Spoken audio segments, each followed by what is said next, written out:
চলো মা কপিলা, মা গো তুমি আমার সঙ্গে ফিরে ঘরে চলো, তোমার সাথে ঘরে গিয়ে ছোট বউকে নর বলি দেব। তবু নাহি মা কপিলা ফিরে নাহি এলো, আর কাঁদিতে কাঁদিতে নীলবতী মা গো ফিরে ঘরে গেল।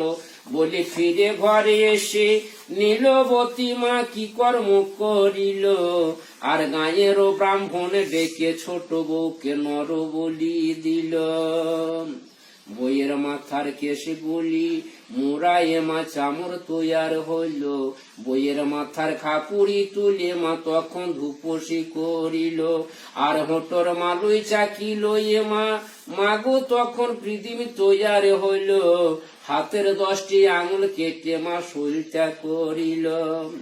দেহর হার গোলানি গুঁড়ি ধূপে নির্মাণ হইল, বইয়ের মাথার ঘিত্র মধু লইয়ে মা গো পৃথিবী জেলে দিল। 7 দিনে 7 রাত এই নীলবতী মা স্বামী জমে করে ওই ধূপে সন্ধ্যা কত গরুর ঘরে দিল। আর জানতে স্বর ছিল মা কপিলার পালমা ফিরে ঘরে এলো। তবে 1 লক্ষ ছিল গরুর পাল স্বর্গপুরে মা মতে এসে 100 লক্ষ হইল। আর বছরে বছরে গরুর পাল মা ঘরে বাড়িতে না গেল। গরু বড় ধন ভাই, তবে গরু বড় ধন, যার ঘরেতে নাই গো গরু বাছুর তাদের ব্যথাই হয় জীবন। তবে সকালে দিও ঝাঁটি মা তোমরা, সন্ধ্যায় দিও বাতি, তার ঘরেতে বিরাজ করে মা কপিলা লক্ষ্মী ভগবতী। এইখানেতে রাখিলাম মা কপিলার মঙ্গল, জমালয় জমপুরীর কথা কিছু শোনো দিয়া মন। তবে রবির পুত্র যমরাজ তবে মা যমনান ধরে, বিনায় অপরাধে যম পাপীদের দণ্ডি নাহি করে। কাল দূত আর কৃষ্ণের দূত তবে যম প্রহরী রেখেছে, মৃত্যুকালের সময় হলে যমের পহরা দুজনেতে যায়। কেউ ধরবে চুলের মুষ্টি মাগো, কেউ দেখাবে ভয়, তোলাতুলি করে সেই পাপীকে যমের কাছে হাজির করে দেয়। প্রাপ্য নির্বিচার তখন যম রাজার কাছে হয়।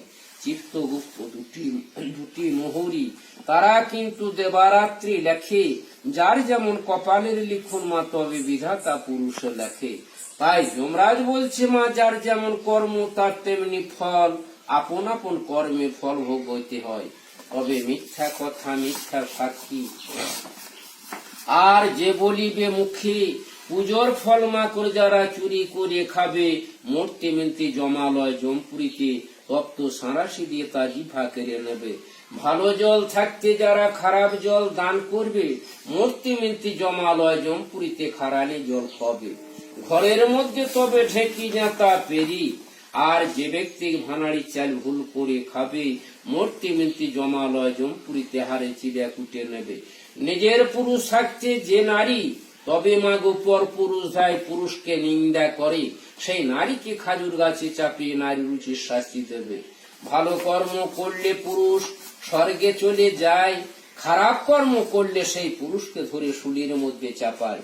ঘরের মধ্যে রুগী পড়ে আছে, ডাক্তার হাত ধরে বসে আছে, চালের উপরে কাক ডাকছে, নিজের পরিবার ছেলে কাঁদছে, জমের 2 চাল রুগীকে ভয়ঙ্কর মূর্তি দেখাচ্ছে। তবে ডাক্তার হাত ছেড়ে চলে যাবে কখন কোন সময়, জমে দুতে রুগীকে ভয় দেখিয়ে রুগীর প্রাণ হরিয়ে লয়ে চলে যাবে জমালয় জমপুরীকে। মৃত্যুকালের সময় এরকম ভয়ঙ্কর মূর্তি সকলে দেখতে পাবে। হীরামণি বেশ্যে ছিল মা তবে বহু পাপের পাপী, অন্নদান বস্ত্রদান গাভীদান সোনাদান জলদান ফলদান বহু কিছু মূল্য দান করেছিল। মরবার কালে সাধুর সঙ্গে হরিনাম করে প্রাণ পরিত্যাগ করেছিল। মূর্তি মিনতি কৃষ্ণের দূত দানের জোরে হীরামণি বেশ্যাকে পুষ্পরথে ভরে মাথায় করে সরলিয়েছে। হরিবোল হরিবোল হরিবোল করতে করতে জয় জগন্নাথ। মহাপ্রভু শুনিবার কাহিনী, ডানদিকে বলরাম 2 ভের মধ্যে আছে মা সুভদ্রা ভগ্নী। তাই যমরাজ বলছে মাগো নিজের পুত্রের মতন ধন নাই, আর এই অন্নদান বস্ত্র দানের মতন দান নাই।